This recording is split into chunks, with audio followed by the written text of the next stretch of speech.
Vamos lá, né, gente? Então, vamos começar. Obrigado, viu, pela presença de vocês aí com a gente desde do início. Espero que daqui a pouquinho outras pessoas possam se juntar a nós, né? Olha aí, chegando a Raquel, muito bom. Gente, então, continuando o tema circuito de dependência química, né, que nós nos propusemos a abordar, né, durante algumas semanas, então hoje a gente segue essa linha e seguindo essa linha, hoje eu vou falar um pouquinho sobre prevenção à recaída. Um pouquinho aqui de internet, mas hoje eu vou falar um pouquinho sobre prevenção à recaída, tá bom, gente? Então, muito bem, vamos abordar. Como de costume, tá, gente? Eu vou fazer aqui uma explanação para vocês de 30 a 40 minutos, tá bom? Vocês podem ir colocando as participações de vocês, as perguntas de vocês, porque eu deixo 15 minutos no final para responder as dúvidas de vocês, tá? E 5 minutinhos eu vou anunciar o tema da próxima live, né, dentro do circuito das dependências químicas, e o meu convidado. Semana que vem eu vou ter um convidado, mais um convidado especial, né, especialíssimo, desculpa, que inclusive eu convidei ele hoje para participar da live e fiquei muito feliz com a aceitação dele, né? Marcinho entrou, tá aí com a gente também. Marcinho, boa noite. Raquel, boa noite. Obrigado pela presença, tá? Bom, a prevenção à recaída, né, gente, é uma área, é uma vertente, né, um braço de qualquer tratamento, né, de recuperação em dependência química, de recuperação da nossa síndrome crônica recidivante abordada aqui já desde a live passada, né, que aliás está lá no YouTube, viu, gente? Se vocês colocarem lá Clínica Marcelo Parazzi no YouTube, né, se inscrevam lá na clínica, ativem os sininhos, curtam os conteúdos que vocês gostarem, compartilhem para ajudar a gente a divulgar a informação, tá? Então lá naquela live anterior a gente falou bastante sobre a síndrome crônica recidivante e as características, né, da então dependência química. Bom, e a prevenção à recaída é um braço, é uma vertente, né, da dependência química e do tratamento e da recuperação, não é mesmo? Em dependência química. Bom, é uma estratégia bastante importante para se utilizar ao longo do tratamento ou desde o princípio do tratamento, quando a síndrome se instala na vida de uma pessoa, né? Quando a síndrome se instala na vida de um indivíduo, tá? E o que é, né? Então, a prevenção à recaída nesse estágio em que a síndrome de dependência química, né, a síndrome crônica recidivante, já está instalada.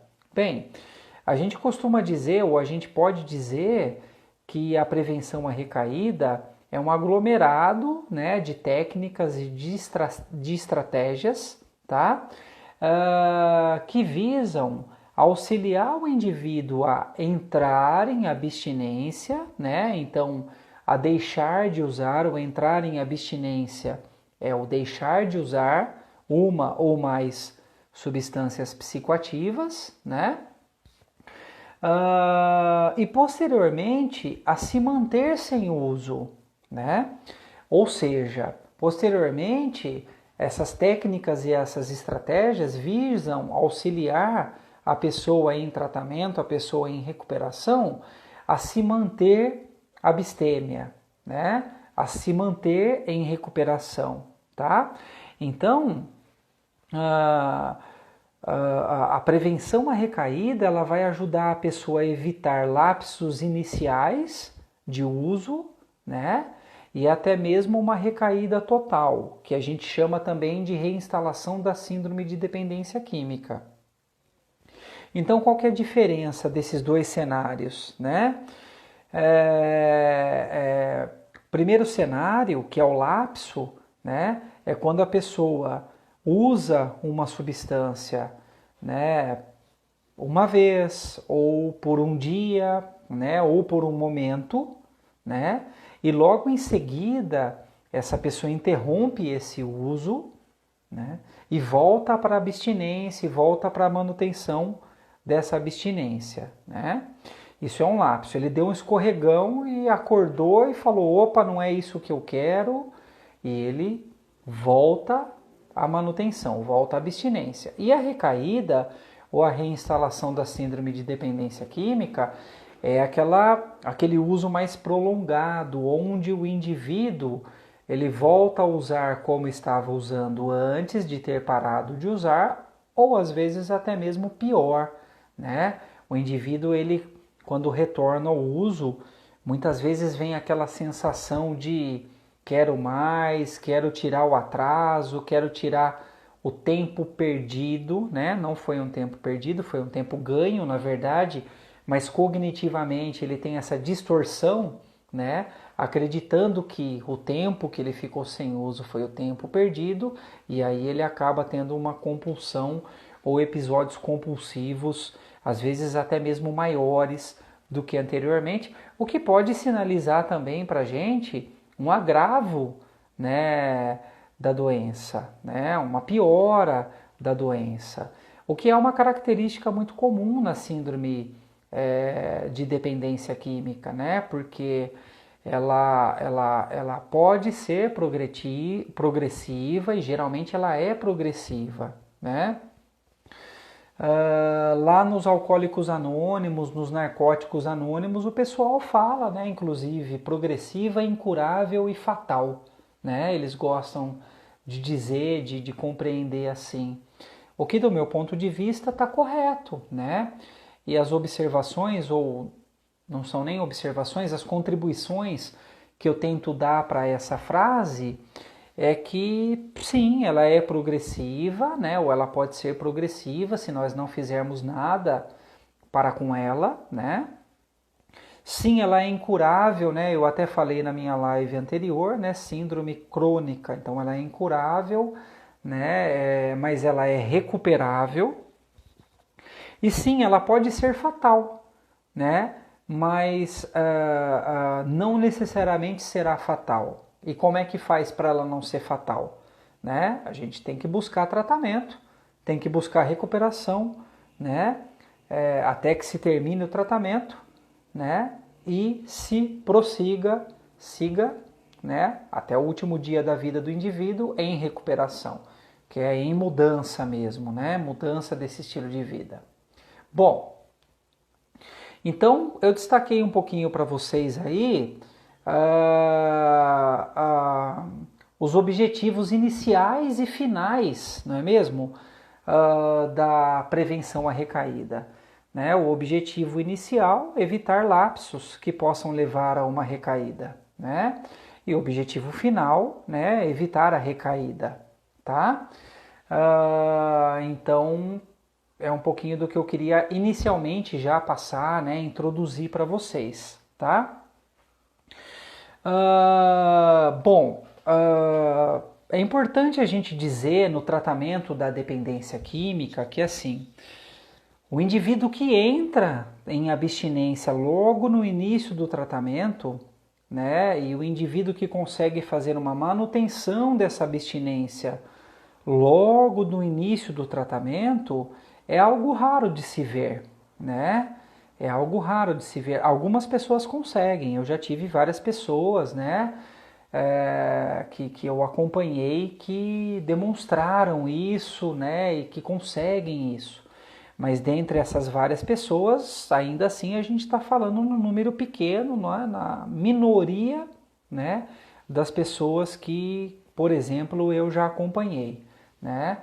Então isso é muito difícil, o que mostra a importância do programa de prevenção à recaída ou de um plano de prevenção à recaída, a gente pode chamar assim também. Importantíssimo, né? Esse propósito ao longo da doença, porque da síndrome, né? Porque a própria síndrome, né, quando ela traz essa característica crônica e essa característica recidivante, né, ela já demonstra para a gente que assim, ela vai fazer de tudo para voltar para a vida do indivíduo, para estar presente na vida do indivíduo. E se o indivíduo não tiver, né, um bom tratamento, e dentro desse bom tratamento, um dos pilares, que é o seu plano de prevenção à recaída, bem estabelecido, ou gradativamente sendo bem estabelecido, ficará muito difícil dele conseguir fazer com que ela não volte, ou também ficará muito difícil dele ir fazendo com que gradativamente ela volte menos, né? Ela deixe de voltar gradativamente, né? É interessante a gente falar e pensar um pouquinho assim, né? Um pouquinho dessa maneira aí, né, gente? Bom, dentro disso, né, uma dica aí para as pessoas que estão em recuperação, que estão querendo entrar em recuperação, é muito importante, né, que essas pessoas, que esses indivíduos, eles sejam o máximo, né, transparentes possível junto aos seus familiares, junto aos seus profissionais, junto aos seus grupos de mútua ajuda. Por quê? Né? Porque se não houver essa transparência, né, se não houver essa verdade, vamos chamar assim, dificilmente haverá a possibilidade da gente entender como a síndrome se manifesta naquele indivíduo, né? Quais são os gatilhos mais poderosos e mais presentes na vida daquele indivíduo, quais são os calcanhares, né, de Aquiles mais presentes na recuperação e no tratamento daquele indivíduo.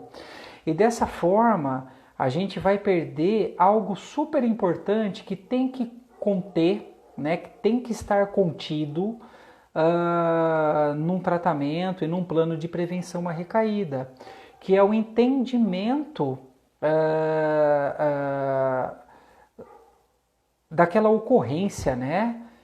A gente precisa entender aquela ocorrência, daquele lapso e daquela recaída, dos antecedentes daquele lapso e daquela recaída, para a gente conseguir ir realizando um estudo que nos leve à melhor recuperação e à melhor, portanto, prevenção, tá? Desses escorregões e dessas quedas, né, gente? A gente precisa, então, entender quais gatilhos disparam a fissura para aquele indivíduo ou para aqueles indivíduos, né? Quais gatilhos intrínsecos, né? E quais gatilhos extrínsecos. Vamos dar um exemplo aqui? Então, de repente, né, o indivíduo não foi muito bem, né? Um dependente químico que está ainda conseguindo trabalhar não foi muito bem, não teve um feedback muito positivo lá no seu trabalho, do seu patrão, ficou chateado, né? Ficou frustrado com aquele feedback negativo que ele teve a respeito de si, a respeito do seu trabalho. Isso pode ser um gatilho poderoso, intrínseco, né? Interno, poderoso no sentido do disparar, né, do eliciar, do iniciar essa fissura, que é essa forte vontade de uso de uma ou mais substâncias por parte desse indivíduo, né? Nesse exemplo, inclusive, a gente fala de dois gatilhos, né? O gatilho externo, que é o feedback negativo, e o gatilho interno, o que a gente faz ou o que o indivíduo fez com aquele feedback negativo. Quer dizer, que daí diz respeito à nossa interpretação, né? Diz respeito à influência dessa interpretação, né? Desse pensamento nas nossas emoções, nos sentimentos, né? Desse indivíduo e, consequentemente, a influência dessa interpretação, dessa emoção no comportamento desse indivíduo, no caso aí buscando o uso, né? Buscando uma forma de tentar aliviar, né, mesmo que momentaneamente, aquela pressão, né, aquela frustração, né, tentar esquecer, mesmo que momentaneamente, aquela frustração, né, e também tentar trazer um pouquinho de prazer para aquele dia desprazeroso para ele, né. algo que a gente sabe que na verdade não vai resolver os problemas dele, porque amanhã voltam as lembranças, volta o feedback positivo, volta a necessidade dele continuar a sua evolução e seu aprimoramento pessoal e profissional, né? E amanhã bate a porta dele uma outra faturinha, uma outra cobrança, que é a cobrança do tipo, olha, você não lidou com a frustração de ontem, então você perdeu e continuou perdendo ou continua perdendo uma grande oportunidade de se fortalecer, de fortalecer o seu eu, né, de fortalecer esse seu contato com a realidade, né, seja externa, seja interna. Tá bom, gente? Então, muito bem. E assim vai se dando um processo de tratamento e um processo de recuperação, né? É dessa forma, dentro de uma transparência, dentro de uma implicação, né, de uma responsabilização, é dentro de uma troca entre indivíduo e profissionais e familiares, né, e é dentro de um estudo das circunstâncias que a gente pode gradativamente ir fazendo ou ajudando o indivíduo a fazer a superação, né, das suas dificuldades, tá? Então isso é bastante importante. Bom, eu vou falar um pouquinho para vocês agora, eu vou trazer aqui brevemente 3 grandes pilares de um programa de recuperação, né? Ou, melhor dizendo, até 3 grandes pilares da prevenção, da própria prevenção em si, que é o que a gente está tratando, né? Que é o que a gente está trabalhando hoje, tá? O primeiro grande pilar, gente, é a conscientização do problema, não é? Então, assim, a gente precisa, né, como profissionais, a gente precisa auxiliar aquele indivíduo a gradativamente se conscientizar do seu problema, né? De que forma isso pode acontecer? De N formas, de várias maneiras, das mais variadas maneiras, né? E uma das formas, muitas vezes, e principalmente para aquele indivíduo que está no início de recuperação, né? Ele está ali muitas vezes contemplativo. O que é contemplativo? Dentro dos estágios de motivação para a mudança, a gente avalia em que nível está aquele indivíduo de motivação para mudar, né? Para mudar de vida, para parar de usar, para se desenvolver. E a contemplação dentro desses estágios é o segundo estágio, né? E a contemplação ela é caracterizada por uma ambivalência. Então é como se fosse assim, né, gente? O indivíduo quer, mas não quer parar de usar. Né? Quero, mas não quero.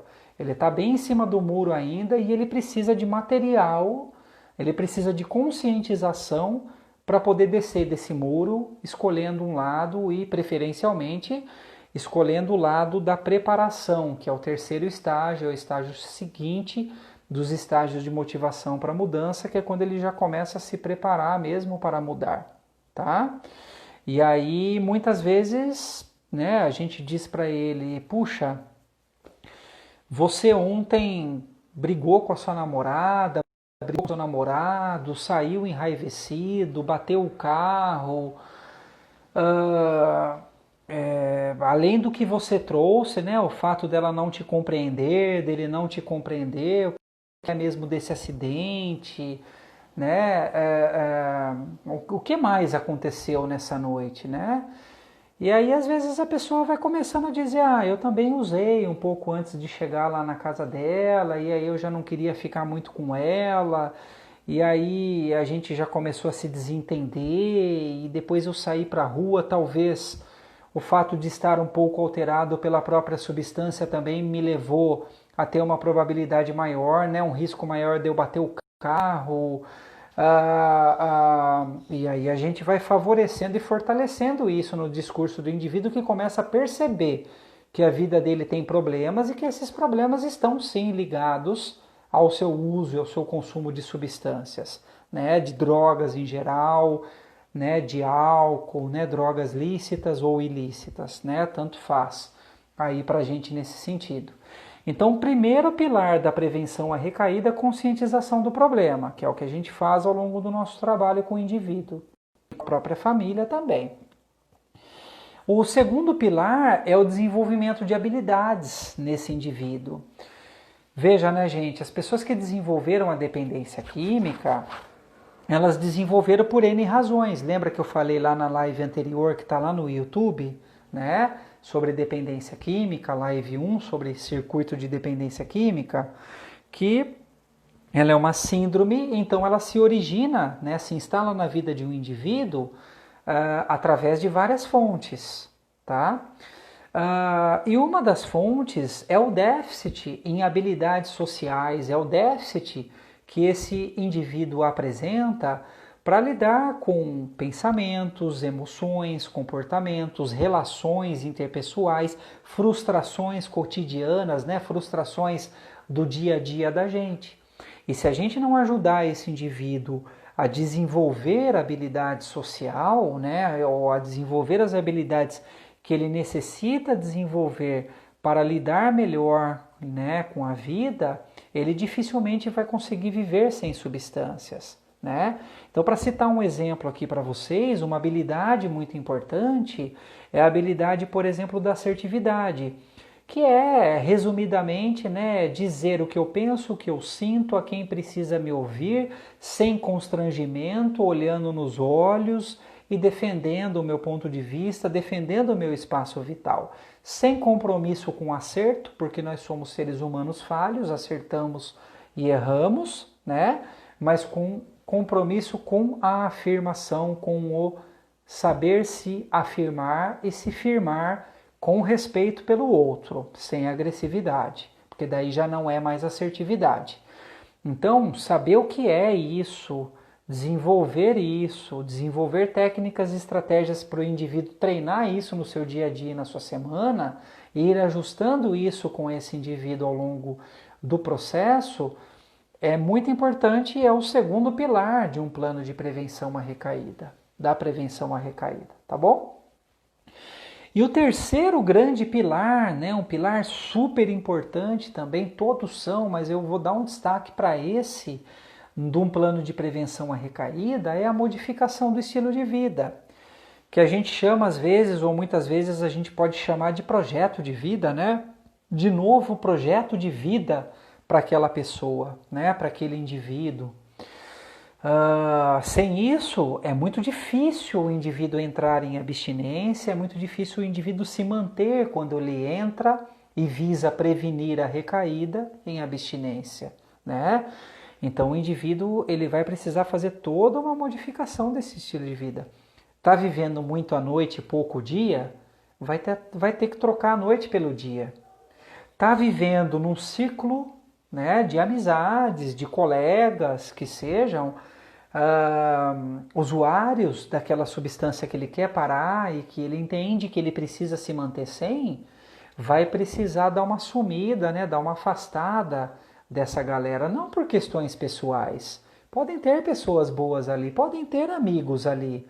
Eu não acredito muito nessa história de que se ele usa droga, se ele te convida para usar droga, ele não é seu amigo.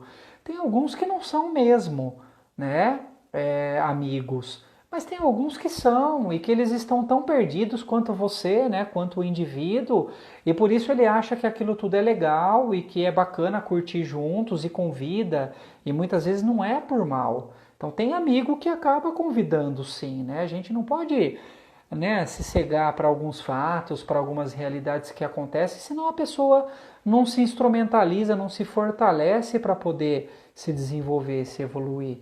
É o amigo, mas se é amigo, vai te entender e vai te compreender. Você vai chegar para o amigo e vai dizer, cara, eu preciso muito mudar, preciso muito melhorar, e estar com você pelo uso, né, não vai me permitir, não vai me possibilitar. Então eu vou dar uma sumida, né, no mapa e a gente vai vendo como é que a coisa fica, né?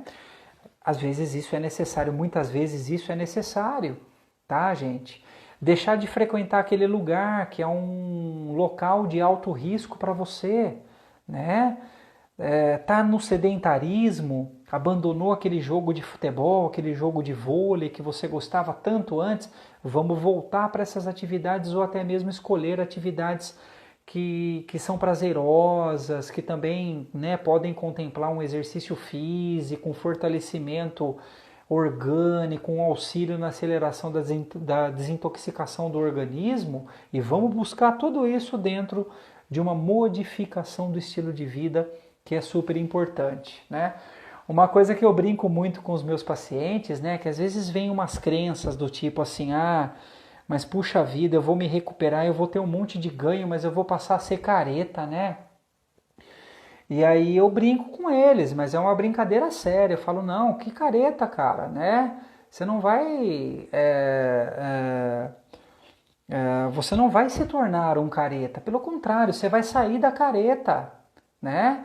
Porque careta é quem está lá usando a substância, né? E está fazendo todas aquelas expressões e todas aquelas contorções que se faz quando se está, né, sob efeito de uma ou mais substâncias. Né? A galera tá lá, infelizmente, fazendo careta. E tomara que um dia eles deixem de fazer careta também para eles mesmos, para a família deles, para a vida, para a sociedade, para as necessidades, né, da nossa vida. Né? Você vai deixar, né, de fazer careta. Né? Você vai dar a cara a tapa, vai encarar a vida de frente, né? Vai tomar as porradas da vida, porque a vida não é só flores. Aliás, se a vida for um mar de rosas, ela também é um mar de espinhos, né? Porque as duas coisas estão juntas e andam juntas e precisam andar juntas, né? Então vamos mergulhar nesse mar de rosas que também contém os espinhos e vamos, né? Vamos ter um momento de contemplar, né, o odor ali, né, das pétalas das rosas e vamos ter um momento da gente se arranhar e da gente se fortalecer, né? Com esse enfrentamento real da vida, dando a cara a tapa e se desenvolvendo gradativamente, se desenvolvendo cada vez mais, tá, gente? Muito bem, deixa eu caminhar aqui, né, gente? Porque eu falo que eu vou fazer uma live de 30, 40 minutos, geralmente eu tô conseguindo cumprir, mas quando eu me empolgo aí com alguns temas, eu vou que vou, né? E aí eu preciso me policiar com o meu roteirinho que eu faço aqui, que para sair do roteiro, às vezes é fácil, né? De sair do roteiro, a gente vai se empolgando, tá? Bom, eu trouxe até aqui para vocês, né, em caráter de curiosidade, o Gordon Alan Marlatt, né?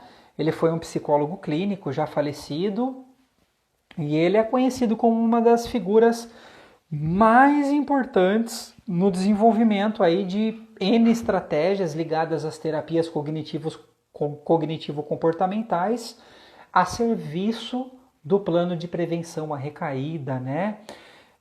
Ele tem um livro, inclusive, muito emblemático, né, que é tido até hoje como a Bíblia, né, da prevenção à recaída. Então é uma fonte aí fundamental, né, importantíssima para todos nós que trabalhamos com dependência química e para todas as pessoas que querem se recuperar, né, querem vencer essa síndrome crônica recidivante, difícil de ser vencida, é verdade, né, mas possível de ser vencida, né? Às vezes, algumas pessoas até, gente, me dizem assim, Marcelo, qual que é o índice de recuperação em dependência química, né? Quais são as minhas chances? Quais são as chances do meu filho, da minha filha, né? E eu gosto de responder sempre dizendo assim, né, gente, que as chances para aqueles indivíduos que desejam mudar, que desejam a mudança, são de 100%, né? Porque a gente precisa acreditar, né, que alguém que deseja a mudança, deseja o tratamento, deseja a recuperação e vai se implicar e vai se responsabilizar por esse processo todo, né, e vai passar e vai sentir as dores desse processo todo, que é um pouquinho do que a gente vai falar na live seguinte, eu vou contar para vocês no final dessa live aqui, é um indivíduo que a gente tem que acreditar que tem 100% de chance de recuperação, né? Então, eu entendo que assim, esse percentual, né, essa estatística, ela tem que ser individual, ela tem que ser individualizada, né? O indivíduo precisa se motivar e precisa buscar, e pode, né? E pode, e funciona, e dá certo, né? Mas tem que ir aprendendo os caminhos tortuosos dessa estrada aí ao longo do tempo e se fortalecendo e permanecendo e persistindo nessa estrada da recuperação e da prevenção, tá bom? Bom, então para ir fechando a minha fala, cadê as perguntas aí, gente? Vamos colocando aí as perguntas, tá? E os comentários de vocês, participem, perguntem sobre a dependência química, a prevenção à recaída, né? Dúvidas que vocês possam ter ficado sobre diferença entre lapso e recaída, né? Algumas outras questões também que vocês possam pensar e abordar. Bom, então o Marlatt, né, que é um dos pais aí da prevenção à recaída, ele desenvolveu um esqueminha muito legal, que é um esquema mesmo, né, um sistema que mostra pra gente o funcionamento ali da recaída ou da própria prevenção à recaída. É o modelo de prevenção à recaída do Marlatt, tá? Até mesmo aí, melhor dizendo para vocês. E aí, como é que é esse esquema, né? Imaginem aí comigo, né? Eu não preparei uma figura para mostrar para vocês, mas imaginem comigo um gráfico, né? Que é um gráfico assim, que vai uma linha para cima e um gráfico que vem uma linha para baixo. Por quê? O que é essa linha para cima? Ela funciona mais ou menos assim. O indivíduo diante de uma situação de alto risco. Então, o que é uma situação de alto risco para um indivíduo? Uma briga em casa, né? Uma perda de um emprego, um acidente, né? Enfim, alguém ter frustrado um desejo, uma vontade desse indivíduo, ou estar ao lado de um colega ou de um amigo usuário de substância que ele estava com saudade, que ele quis rever, acreditando que ele vai conseguir mesmo revendo aquele indivíduo manter a sua abstinência. Isso tudo são situações de alto risco para um indivíduo em recuperação de dependência química. Então, quando o indivíduo está diante de uma situação de alto risco, ou ele está para tomar uma decisão que o colocará bem no centro de uma situação de alto risco, ele pode ter uma atitude positiva ou uma atitude negativa que vai desencadear uma série de consequências ou que vai desencadear uma série de proteções, vamos dizer assim, né? Uma série de situações provocadoras do uso ou protetoras do uso, para usar um pouquinho mais aí o linguajar dentro da dependência química e da própria recuperação, tá? Então, se ele está diante de uma situação de alto risco e toma uma atitude positiva, né, ele aumenta ou ele mantém a sua autoeficácia num ótimo nível, né, e ele diminui a probabilidade de recaída. Então, se ele está diante da visita de um amigo, né, está para visitar um amigo que é usuário, achando que ele já está bem, achando que ele já está forte para poder visitar esse amigo, mesmo que esse amigo tenha a própria droga lá em sua casa, né? E diante dessa situação, ele pensa um pouquinho, ele reflete um pouquinho, ele fala um pouquinho com o padrinho de recuperação dele, ele fala um pouquinho com o psicólogo dele, ele fala um pouquinho com alguém da rede de apoio dele que está dentro da casa dele, um irmão, um pai, uma mãe, né, um namorado, uma namorada. Pode ser que ele chegue à conclusão de que ele não deve visitar esse amigo. Então ele vai, sei lá, ele vai dar uma ligadinha para esse amigo só para dizer que se importa com ele, que está com saudades, mas que não pode estar com ele, e o quanto que ele queria que esse amigo também estivesse, né, na vibe dele, dentro da recuperação com ele. Vamos supor alguma coisa assim, ou até mesmo opte por não falar com o amigo, né? É justamente aí que ele vai manter a sua autoeficácia, quer dizer, a sua força interna, né? O seu poder de dizer não, né? Para o risco de recaída, para o uso da substância, num ótimo nível, ou até mesmo aumentar isso, porque Quando a gente consegue vencer uma batalha, isso satisfaz muitas vezes, né? Então, essa autoestima, inclusive, ajuda a gente a se fortalecer e, naturalmente, obviamente, ele vai diminuir a probabilidade de recaída dele, seja nos lapsos iniciais, seja na reinstalação da síndrome de dependência química. Porém, existe a possibilidade nesse gráfico, né, dele dar uma resposta negativa, né? Bom, a resposta negativa seria ir para a situação de alto risco, seria ir visitar esse amigo. Ao ir visitar esse amigo, né, usuário de substâncias e que pode ali em algum momento fazer um oferecimento para ele, né, ou mesmo que não ofereça, diga, você se importa se eu usar um pouquinho, né? Você não está usando, mas eu tô, né? Eu tô na minha casa, então você se importa? Tudo bem para você? E aí esse indivíduo que não fortaleceu bem ainda a sua assertividade pode dizer, não, tá tranquilo para mim, não me importa, tô bem, né? Ele vai consumindo, é como se fosse ali um celular que a gente vai consumindo a bateria, né? Vai usando, né? A gente liga o Bluetooth dele, né? E ele consome mais bateria ainda, quer dizer, o indivíduo se coloca numa situação de alto risco e consome gradativamente mais a sua autoeficácia, né? O seu poder de controle, de dizer não, né? Bom, ao diminuir a sua autoeficácia, ele vai diminuindo as suas expectativas positivas também em relação à sua recuperação, em relação às suas próprias chances, né, de manter o sucesso do seu tratamento, né? Puxa, acho que isso não é para mim, acho que eu não dou conta mesmo, acho que eu sou fraco mesmo.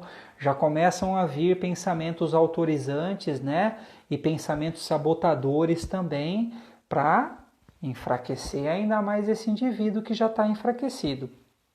Por isso começa a pensar muitas vezes dessa maneira, tá? Bom, a partir daí, o que pode acontecer com esse indivíduo? Ele violar a sua abstinência, né? Ele violar a manutenção do seu não uso, né? Ou seja, a sua manutenção, e iniciar o uso. Bom, a partir daí, né, gente, iniciando o uso, ele vai sentir os efeitos da violação da sua abstinência. O que são os efeitos da sua violação, né, da violação da sua abstinência? Por exemplo, se sentir culpado. Falar, puxa vida, eu não sirvo mesmo, eu não dou conta, nossa, olha, eu sou fraco, eu não tenho jeito, todo mundo acreditando em mim, apostando em mim, e eu aqui de novo, né? Então ele vai sentir os efeitos da violação da sua abstinência somados aos efeitos contínuos daquela substância que ele está usando, né?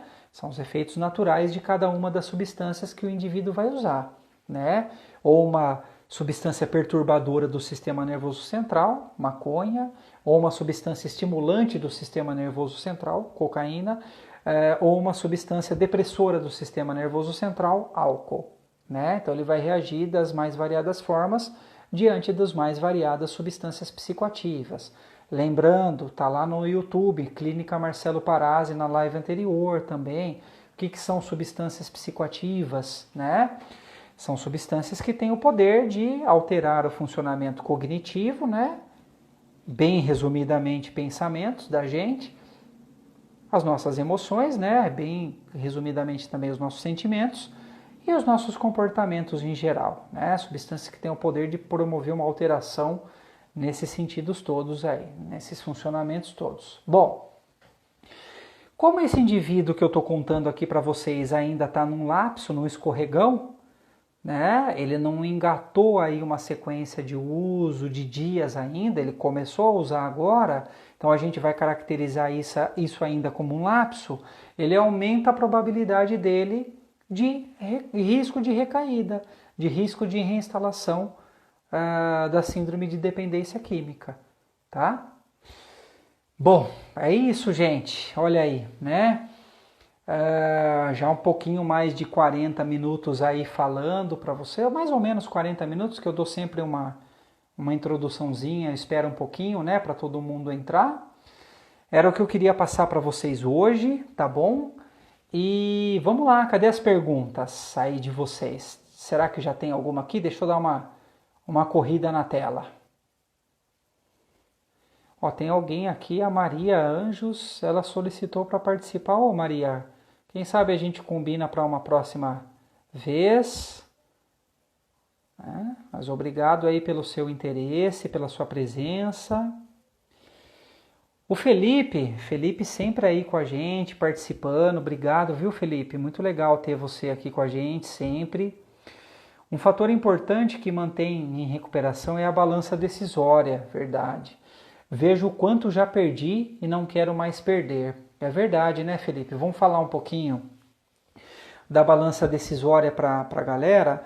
Como eu falei para vocês no início da live, né, gente, o plano de prevenção à recaída, né, ou a prevenção à recaída em si, ela é um aglomerado de uma série de estratégias que visam ajudar o indivíduo a manter, né, a sua abstinência a partir do momento em que ele deixa as substâncias, né?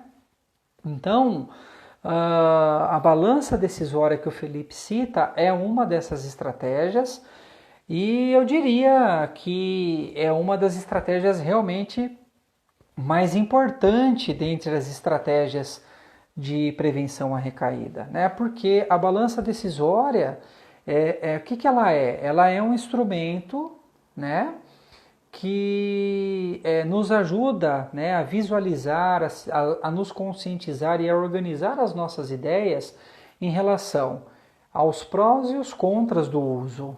Quais são as vantagens e as desvantagens de usar? E geralmente não se para pensar nisso, não se para visualizar isso. E principalmente quando a gente faz isso com um profissional habilitado, né?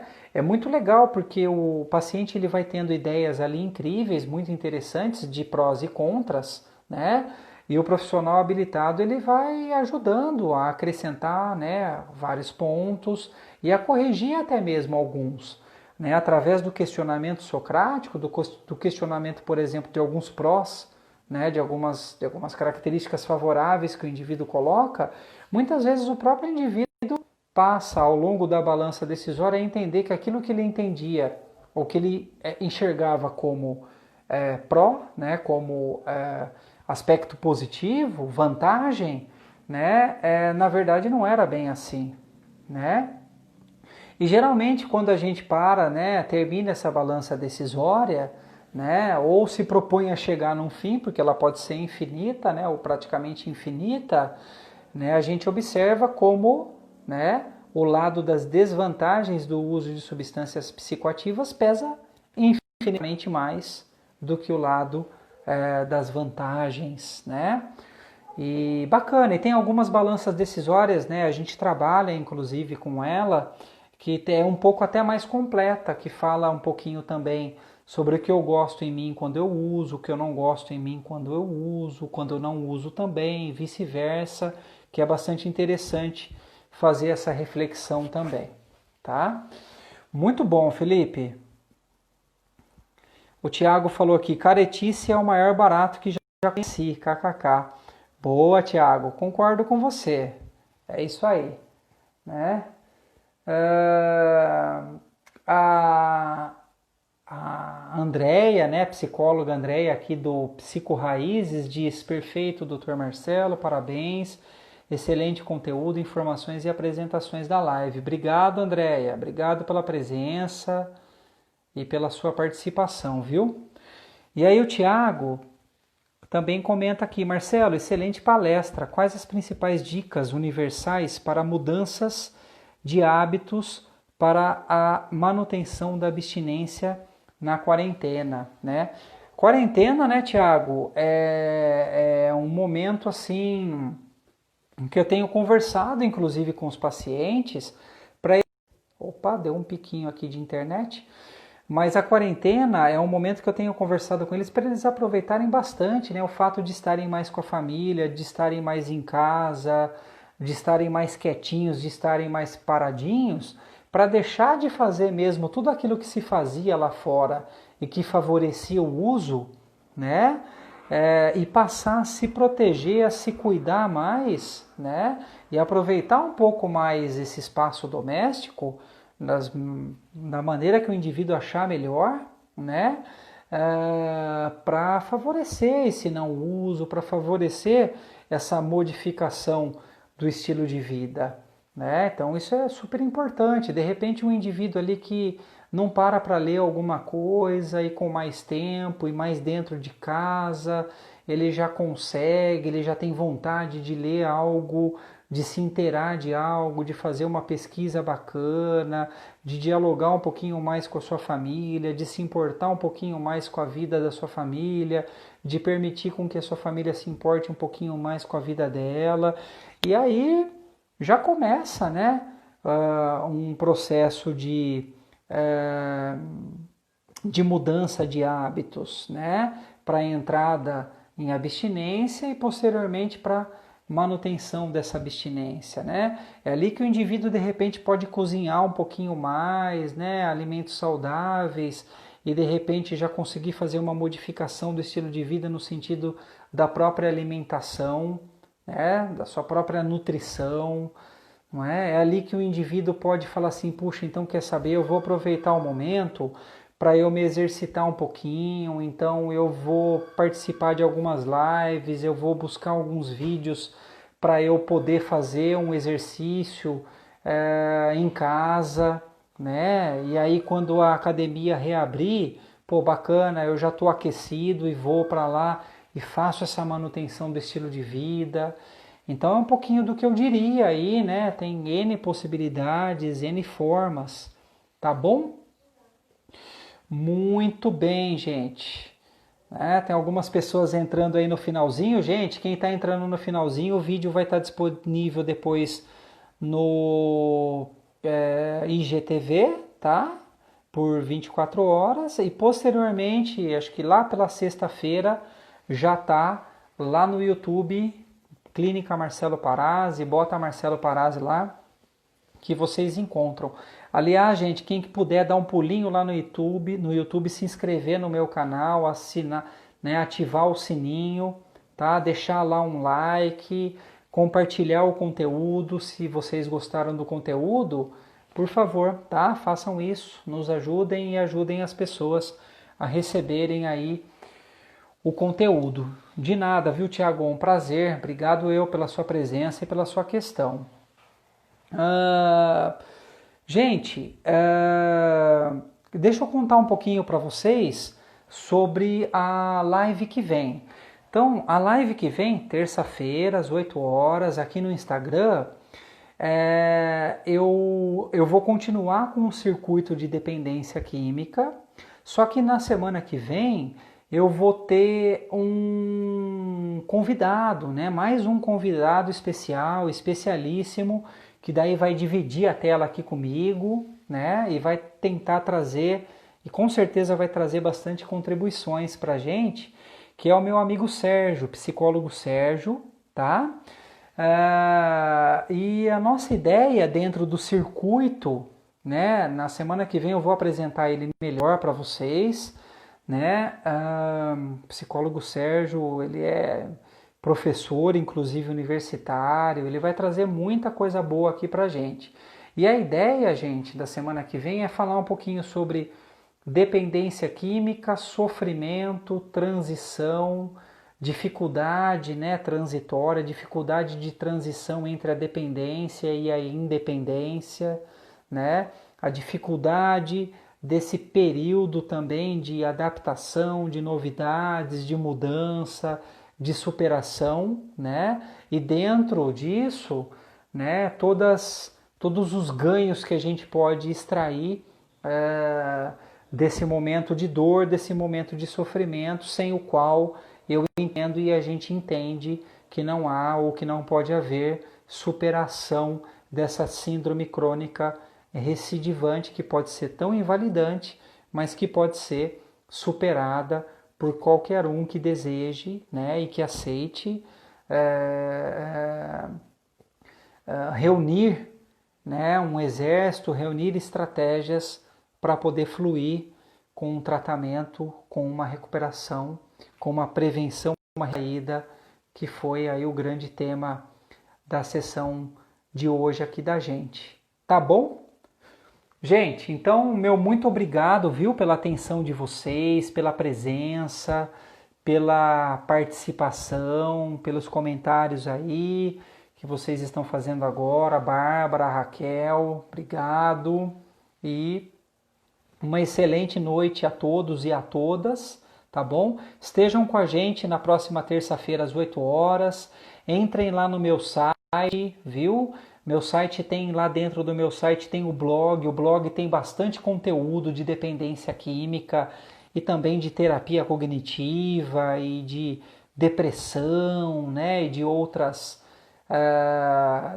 psicopatologias também, tá? E é legal, gente. É isso aí. Muito obrigado, um grande abraço a todos, uma ótima noite. Valeu! Obrigado, Anderson. Boa noite. Obrigado, Felipe.